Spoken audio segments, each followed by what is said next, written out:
Unlock your website's full potential by correctly activating your GPL-licensed WordPress theme, a crucial step in both customization and ethical usage. First, navigate to your WordPress website's login page, enter your administrator username and password. Then click the Login button. Once logged in, find the Appearance tab in the left-hand menu of your WordPress dashboard, hover over it, and a submenu will appear. From the submenu, click on Themes.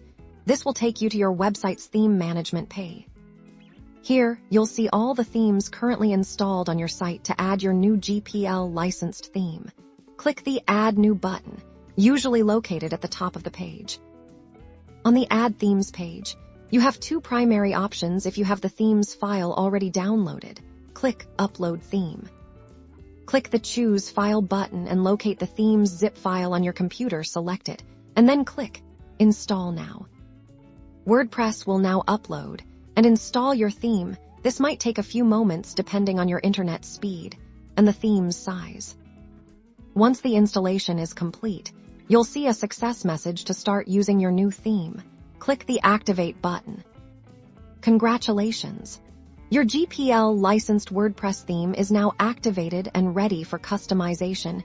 You can access its unique features through the Appearance menu or its dedicated Options panel, ensuring you're compliant with its open-source license.